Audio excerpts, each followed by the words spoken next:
विश्वास पनि होला है। अब ल त मैले अब स्टार्ट गरेँ हैन। अब हामी सारै नहुन्याल मावि कक्षा 11 का विद्यार्थीहरूलाई यो सामाजिक अध्ययन तथा जीवनोपयोगी सिपको विषयको अनलाइन क्लास चाहिँ नि म लिने प्रयास गर्दैछु र मैले तपाईहरुलाई पहिला यो पढाइसकेका थिएँ हैन, क्लासमा पढाइसकेकै कुरा हो।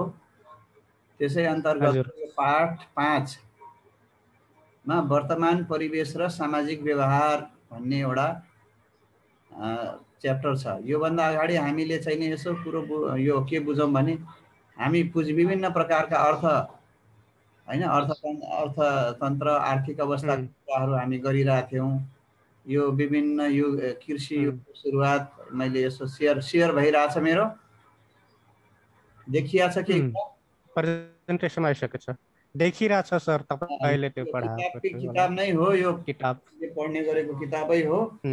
र हामी यो च्याप्टर इकाइ 4 मा मानव तथा समाजको उद्भव र विकास भन्ने च्याप्टर पढेका थियौं, जसमा चाहिँ नि मानवको उत्पत्ति र विकास क्रम कसरी भयो र मानवको संस्कृतिको विकास कसरी भयो भन्ने कुरा नै हो पहिलो च्याप्टरमा। दोस्रो च्याप्टरमा मानवीय समाजको विकास क्रमको बारेमा हामीले पढेका थियौं। विभिन्न यहाँ हामीले 4 वटा हैन, कार्ल मार्क्सका चाहिँ 4 वटा आदिम साम्यवाद, दास प्रथा, सामन्ती समाज, पुँजीवादी समाजका बारेमा हामीले छलफल गरेका थियौं।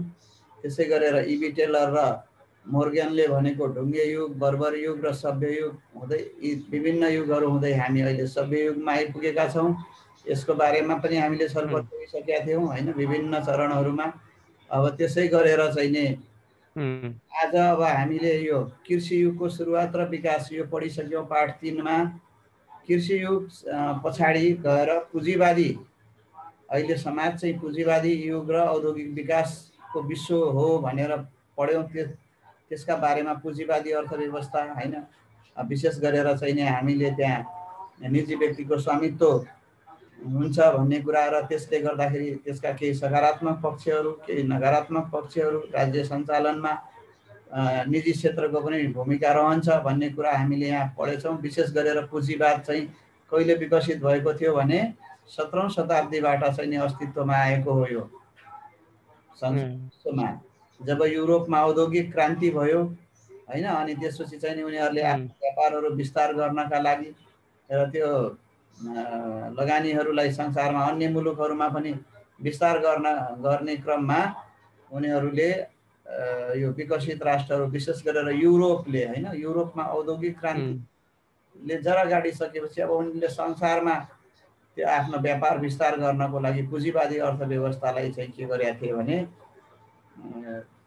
अंगीकार गरेका थिए। त्यही पुँजीवादी अर्थव्यवस्थाका हामीले सकारात्मक र नकारात्मक पक्षहरू पनि अस्ति क्लासमा पढेका थियौं। अब आज अहिले हामी आएर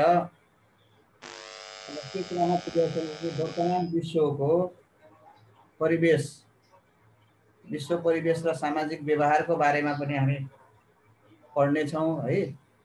अब वर्तमान विश्वमा का मूल विशेषताहरू भनेर यहाँ लेखिएको छ। अहिले हामीले भन्दाखेरि पृथ्वीमा कस्तो खालको पुँजीवादले निकै ठुलो जडा गाडिसकेको छ हैन। अनि त्यो पुँजीवादकै कारणले गर्दाखेरि विश्वव्यापीकरण या भूमण्डलीकरण भनेर भन्छौं। यो कुनै पनि एउटा देशमा उत्पादन भएका वस्तुहरू अहिले संसारका हरेक ठाउँमा हामीले के गर्न सक्छौं भने पुर्याउन सकिराखेका छौं। अनि विभिन्न देशहरूमा पुगाउन सकिराखेका छौं। विश्व नै एउटा ग्राम जस्तो भएको छ। अब यसका साथसाथै अझ विकसित क्रम के भएको छ भने विकासमूलक देशले विकसित गरेका सामाजिक, आर्थिक र सांस्कृतिक कुराहरू पनि, क्षेत्रहरू पनि बिस्तारै अन्य मुलुकहरूले के गरिराखेका छन् भने ग्रहण गरिराखेका छन्, आत्मसात गरिराखेका छन्। त्यसलाई हामी विश्वव्यापीकरणको प्रभाव पनि भनेर भन्न सक्छौं। विशेष गरेर हामी यो सामाजिक अध्ययनमा समाजको संस्कृतिको बारेमा बढी फोकस गर्नुपर्ने भएको हुनाले अहिले विश्व कस्तो छ, कुन अवस्थामा छ भन्ने कुरो छलफल गर्नु र वर्तमान विश्वमा हैन विशेष गरेर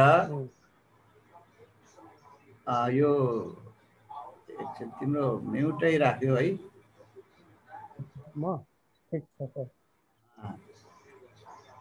त्यो ठिक छ अनि अब हामी चाहिँ यो यसैमा अगाडि बढिरहेछौँ अहिले संसारमा चाहिँ के भयो भने मूलभूत विशेषता हाम्रो संसार एकदमै शहरीकरणमा गइराखेको छ हामीलाई यो शहरीकरणको सुरुवात अमेरिका युरोप एसियाबाट हुँदै अन्य मुलुकहरूमा यो बिस्तारै चाहिँ नि के भइरहेछ भने शहरीकरणको प्रक्रिया बढिराखेको छ अब हाम्रो देश पनि यसबाट अछुतो रहन सकेको छैन अब जस्तै अहिले हामीले हेर्यौँ न त हाम्रा चाहिँ नि गाउँ र सहर भन्ने बित्तिकै पहिला चाहिँ नि हामी के बुझ्छौँ भने हाम्रा जुन नगरपालिकाहरू होलान् त्यसलाई हामीले सहर भन्ने हो सहरी सुविधा सम्पन्न भइसकेपछि त्यसलाई हामीले के भन्छौँ भने सहर भन्ने चलन हो भने अब हाम्रो देशमा स्थानीय निकायहरूलाई अधिकांश चाहिँ नि हामीहरू अहिले के गरिरहेछौँ भने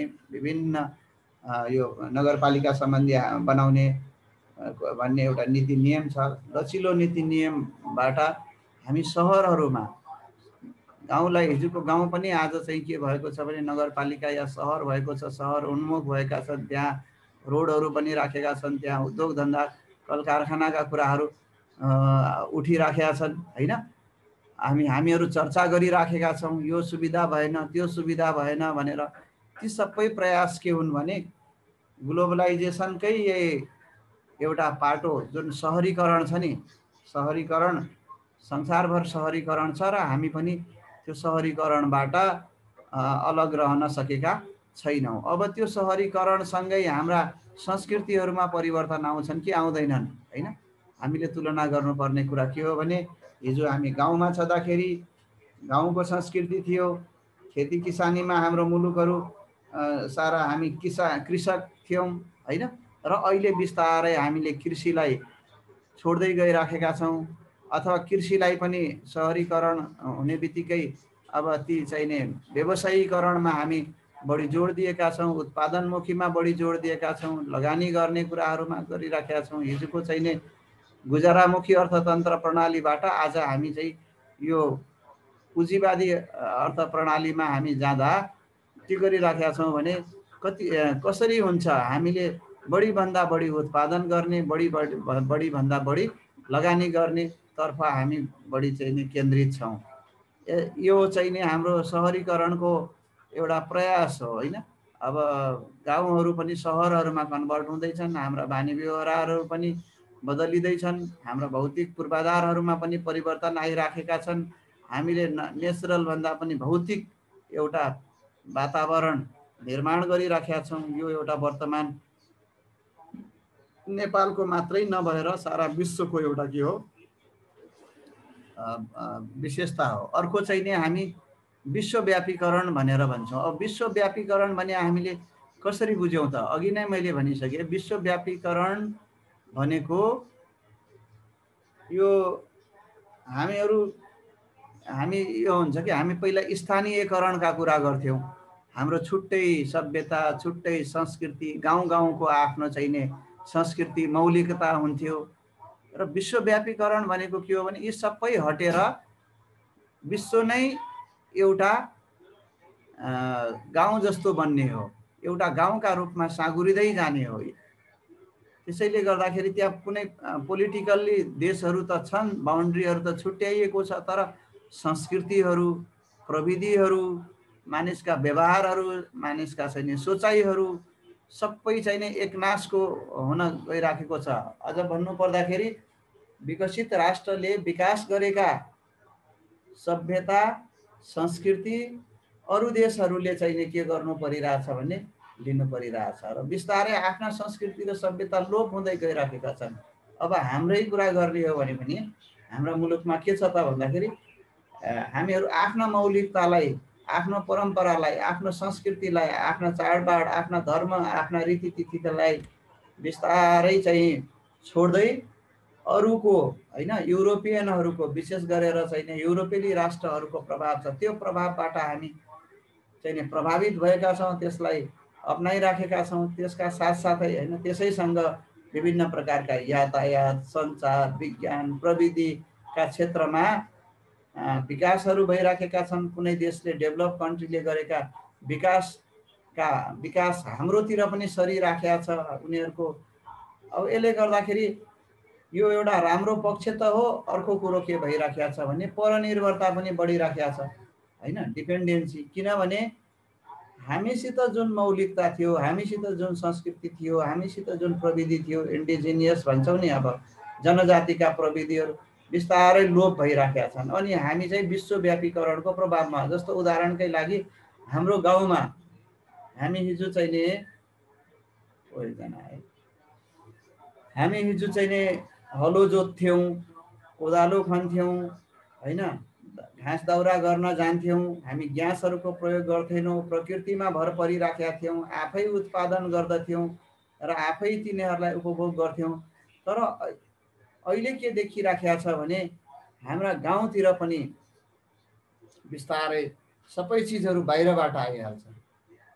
अब दाउराको सट्टा हामी ग्यासहरूको प्रयोग गरिराखेका छौँ हैन। ग्यास त हाम्रो देशमा उत्पादन हुँदैन। कयौँ मुलुकहरू धेरै टाढाबाट चाहिँ नि हाम्रो देशमा ग्यासहरू आइराखेका छ। अनि त्यसै गरेर हाम्रा चाहिँ नि हरेक चिजहरू बाहिरबाट आउने हुन्छ। हामी आफ्ना लोकल जुन उत्पादन गर्थ्यौँ, हाम्रा वेशभूषा, संस्कृति, खाना, फुल, ती सबैमा चाहिँ नि के भयो भने हामी हराउँदै गइराखेका छौँ। ती कुराहरू हराउँदै जाने अनि अरूकोमा चाहिँ नि परनिर्भरता हुने। भोलि समस्या के हुन्छ भने ती विकसित राष्ट्रहरूले सामान मात्रै हामीलाई दिएका हुन्, उनीहरूले हामीलाई प्रविधि त दिएका छैनन् हैन। उनीहरू हामीमाथि व्यापार गर्न खोजिराखेको छ। उनीहरू यसलाई विस्तार बजारको रूपमा, थर्ड कन्ट्रीलाई बजारको रूपमा विकसित गर्न खोजिराखेको छ, जसका कारणले गर्दाखेरि के हुन्छ भने हामी हाम्रो संस्कृति बिर्सिँदै जाने, उनीहरूका चाहिँ नि प्रविधिहरू हामी सिक्न नसक्ने, तर उनीहरूका सामानहरूलाई हामीले के गर्ने, प्रयोग गर्ने, जसले गर्दाखेरि परनिर्भरता, हामी उनीहरूमाथि चाहिँ परनिर्भर बन्दै गइराखेका छौँ। अब के यो त हामीले भोगेकै कुरा हो हैन। त्यो विश्वव्यापीकरणका कारणले गर्दाखेरि अहिले जस्तो चाहिँ नि हाम्रो विभिन्न यो भारतीय सीमासित हाम्रो जोडिएको कयौँ पटक चाहिँ नि भारतले नाकाबन्दी गरिदिन्छ। ती नाकाबन्दी गर्दाखेरि उनीहरूका सामानहरू हाम्रो देशमा आएन भने हाम्रो जनजीवन के हुन्छ भने अस्तव्यस्त हुन्छ। हामीलाई त उनले प्रविधि त सिकाएको छैन नि, मार्केट मात्रै बनाएका हुन् हैन, जसले गर्दाखेरि हामी उनीहरूबाट उम्किन सक्दैनौँ, हामी उनीहरूमा परनिर्भर भएका छौँ। यो हो। अर्को कुरो के भइराखेको छ भने मोबिलिटी बढेको छ, मान्छेको बसाइसराई बढेको छ। हामीसित सेवा सुविधा जहाँ प्राप्त हुन्छ त्यता हामी जान्छौँ। हामीसित चाहिँ बसाइसराईको तीव्र चाहिँ नि के छ भने प्रभाव परिराखेको छ अहिले। यो कुराहरूमा चाहिँ हामी हैन, अब यो राष्ट्रिय स्तरमा होस् या अन्तर्राष्ट्रिय स्तरमा होस् हैन, आन्तरिक बसाइसराईका कुरा हुन् या चाहिँ नि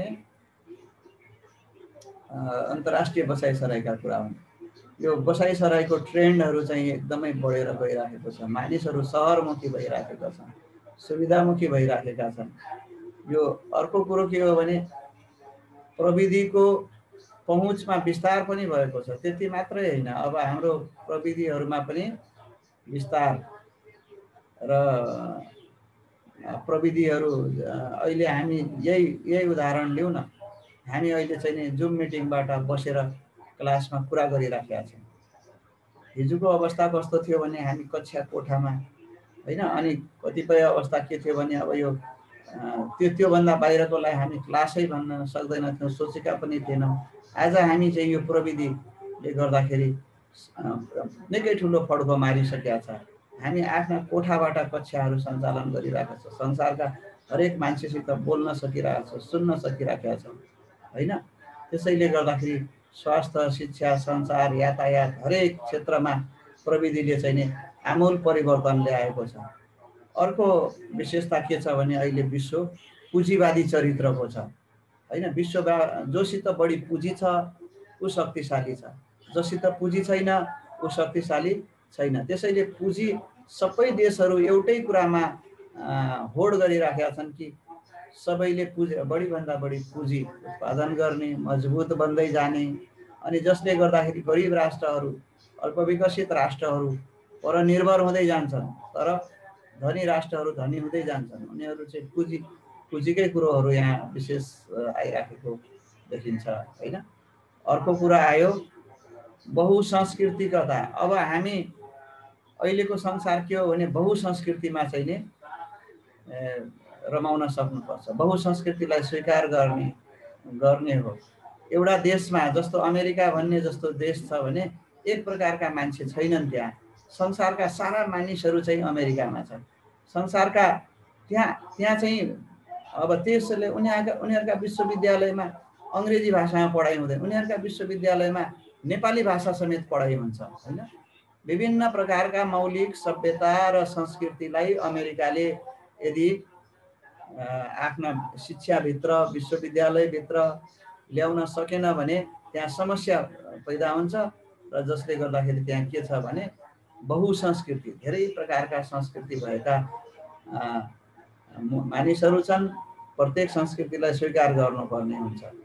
अब हामी पनि हाम्रै देशमा पनि पहिला हामी चाहिँ हिन्दुइजम भन्थ्यौँ, नेपाल एउटा राष्ट्र हो, मानिसहरू त्योभन्दा अगाडि सबै लगभग नेपालीहरू हिन्दू नै थिए। तर अहिलेका जनगणनाहरूले, अहिलेका डेटाहरूले के देखाउँछ भने हाम्रा धर्महरू पनि धेरै प्रकारका परिवर्तन भइरहेको छ। अनि विभिन्न प्रकारका चाडहरू, हामी दसैँ तिहार मात्रै मनाउँथ्यौँ, अब अहिले हेरौँ दसैँ तिहार होइन, हरेक जनजातिका आफ्ना पर्वहरू छन्, विभिन्न धर्मावलम्बीका आफ्ना चाडपर्वहरू छन्। ती चाडपर्वहरूमा हामी चाहिँ के गरिराखेका छौँ भने ती सबैलाई त्यत्तिकै मान्यता दिनुपर्ने आवश्यकता परेको छ। बहुसांस्कृतिक देश भनेर हामीले संविधानमै लेखिसकेका छौँ, बहुधर्म बहुसंस्कृति हामीले स्वीकार गरिसकेका छौँ। त्यसै गरी यो विश्वमा नेपालमा मात्रै होइन, यो विश्वको एउटा चाहिँ वर्तमान मुलुकको एउटा सामाजिक अवस्था, विश्वका विभिन्न प्रकारका सामाजिक विविधताहरू पनि अहिले देखिन्छ होइन। अब विभिन्न प्रकारका विविधताहरू हामी यहाँ चाहिँ हेर्न सक्छौँ। एक मुलुकबाट अर्को मुलुकहरूमा हामी गइराखेका छौँ। एकै देशभित्र पनि हामी धेरै प्रकारका बहुभाषिक बहुधार्मिक सोच भएका मानिसहरू छन् होइन। र एउटा के भयो भने यो बहुभाषिक देश अनि बहुजातीय बहुधर्म अनि विभिन्न प्रकारका वर्णहरू भएका मानिसहरू छन्, जसलाई हामी के भन्छौँ भने सामाजिक विविधता भनेर भन्छौँ होइन। यो सामाजिक विविधता विकास भइराखेको छ अहिलेको यो, यसलाई अलि डिटेलमा पढ्नुपर्छ है। अनि अर्को गएर यो सामाजिक व्यवहारहरू, अब यसो गरौँ, यो सबै विद्यार्थीहरू आएका छैनन्, यसमा हामीले अलि डिटेलमा नै जानुपर्ने हुन्छ। मैले चाहिँ नि आज लगभग यति कुरामा मात्रै मैले के गरिरहेको छु भने डिस्कस गरेँ है। अब अर्को चाहिँ नि साथी आयो भने विशेष गरेर अब त्यसैमा हामी फेरि स्टार्ट गर्छौँ। र अहिलेलाई यो यहाँसम्म हामी